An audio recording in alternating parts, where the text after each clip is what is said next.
Ya son las 10 menos 5 de la mañana, 14 grados la temperatura aquí en Montevideo, que sigue gris, como veíamos en las imágenes recién de exteriores. Momento de hablar y de abrir esta columna legal con el doctor en Derecho y docente Pablo Schiavi, que hoy nos propone hablar de allanamientos nocturnos. Y estaba repasando el artículo número 11 de la Constitución. Estoy acertada, me parece, bien, ¿no? Bien. Y pongo este disparador. El hogar es un sagrado inviolable. De noche nadie podrá entrar en él sin consentimiento de su jefe, y de día solo de orden expresa de juez competente por escrito y en los casos determinados por la ley.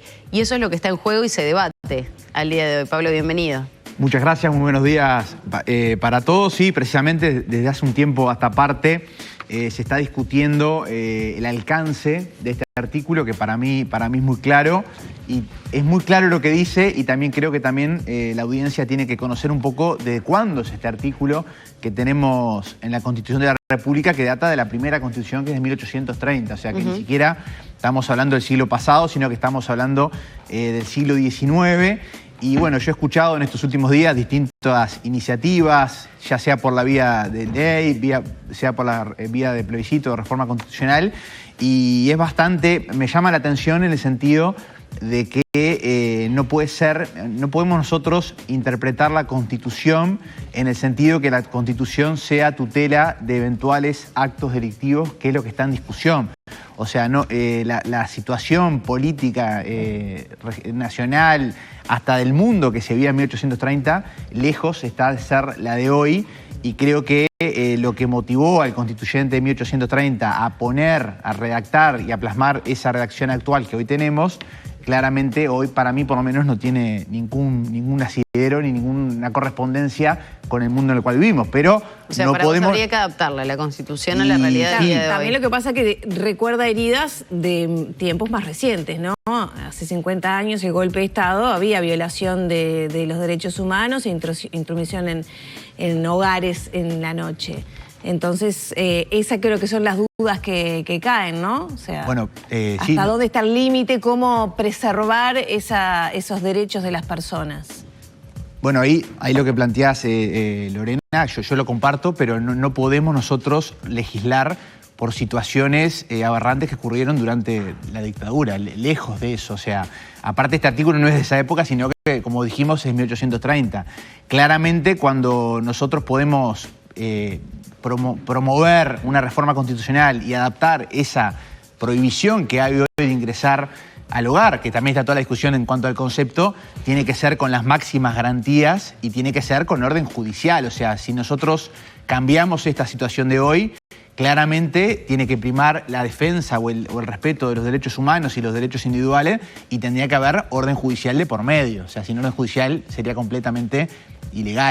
Pero creo que pensar en las situaciones que se vieron con mucho drama en su momento para mí no tiene nada que ver con esta discusión de hoy. Porque hay situaciones que se plantean, por ejemplo, de hacer inteligencia y vigilancia a cualquier tipo de hora y poder ingresar ya con el sol, ¿no? Con la luz del día.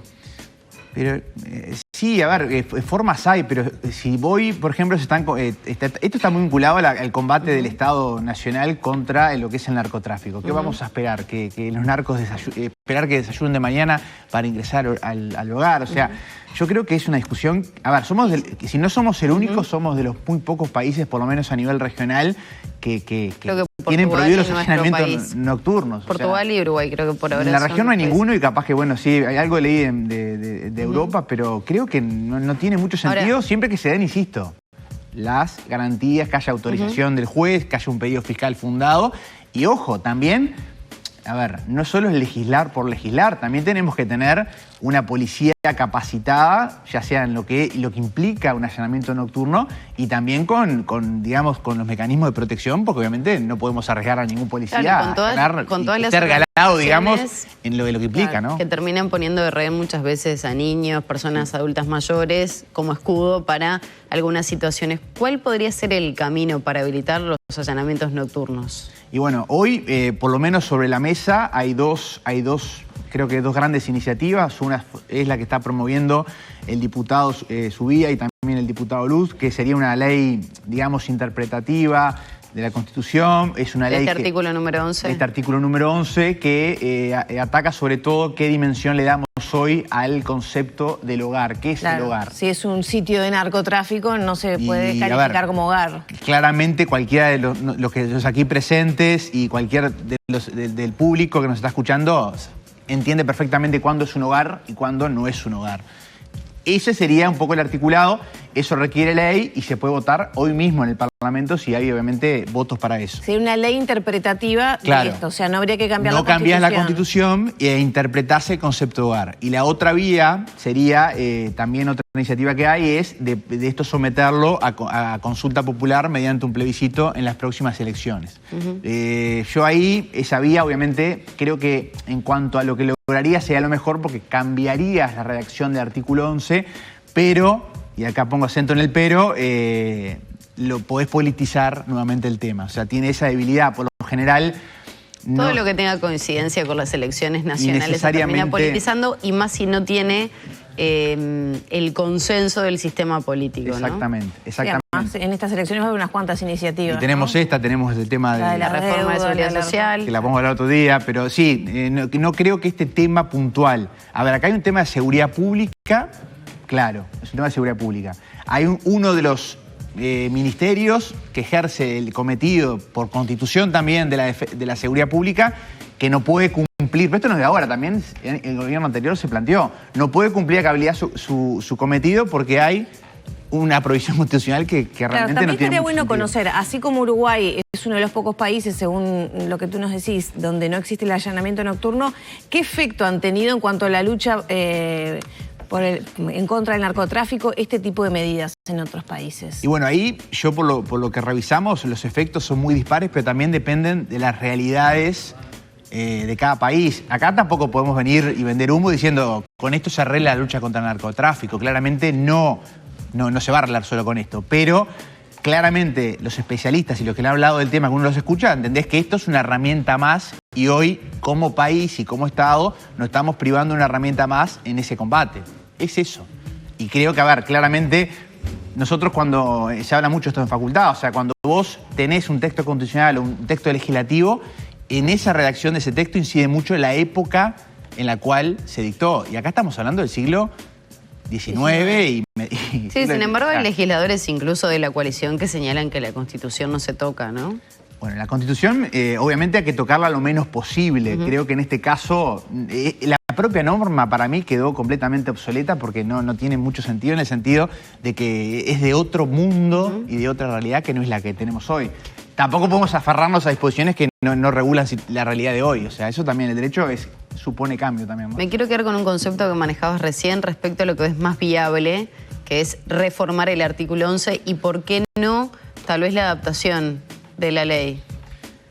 Depende qué urgencia haya. Si vos vas por el camino legislativo de interpretación, se puede votar hoy mismo en el Parlamento. Y ya se habilitarían los nocturnos. Y se habilita enseguida y te ahorrás 2 años, porque si fueras por el camino de la reforma constitucional, obviamente esto se va a politizar nuevamente y después, si ganara el plebiscito a favor, recién lo implementás a partir del 2025. O sea, como que se perderían, entre comillas, 2 años. Pero lográs cambiar la redacción del artículo, que creo que es lo que hoy está trancando. En cualquiera de los casos, ¿se darían garantías legales de recursar o en caso de que haya un error, por ejemplo, y que ese allanamiento nocturno se dé en un hogar de la interpretación tradicional, por ejemplo, porque ha habido casos, ¿no? De situaciones de allanamiento que no era ahí o daño o lo que fuere. ¿Está habilitada esa...? Nosotros tenemos, cuando se legisla, tenés que legislar y después obviamente tenés que dar las garantías de que ese allanamiento nocturno va a ser dentro de un procedimiento que habría que establecer y en respeto de las garantías individuales y los derechos humanos de las personas que se va a allanar su hogar. O sea, yo voy por lo que se tendría que hacer. Después, como en todo, podría haber dificultades, pero creo que los 2 proyectos hablan de orden judicial y de la fiscalía. O sea, para mí el fiscal tendría que estar presente.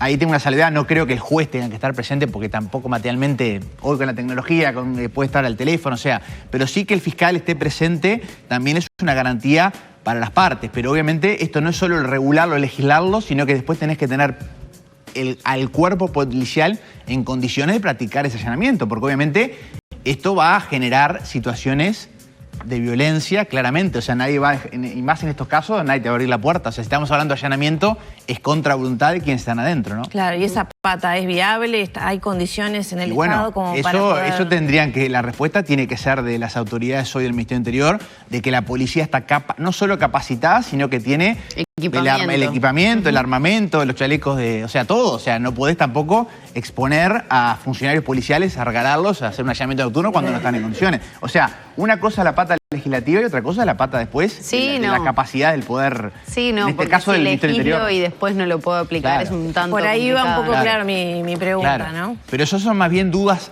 razonables que refieren a la implementación de la solución. Yo creo que para mí la solución no se discute, pero... Después entramos en toda esa problemática, ¿no? La de, bueno, y reformamos el nuevo Código del Proceso Penal, pero después no lo podemos aplicar porque falta personal, entonces termina quedando todo siempre en una nebulosa un tanto compleja, sí, ¿no? Es que todo, al final de todo, se reduce también a un tema presupuestal de poder dotar e implementar Por eso las mismo, cosas. capaz que ahí ese es el tema. Los actores deberían estar un poco más comunicados. Y sí, para Sería algo el tenemos ideal. un parlamento que tendría que ponerse de acuerdo, pero creo que acá la discusión en lo teórico, creo que por lo menos en mi modesta opinión, no tendría que haber dos lecturas. Después está todo lo otro, que es cómo bajás a tierra si mañana levantás esta provisión y le das el visto bueno a la policía si está en condiciones de hacerlo o no. Es otra discusión.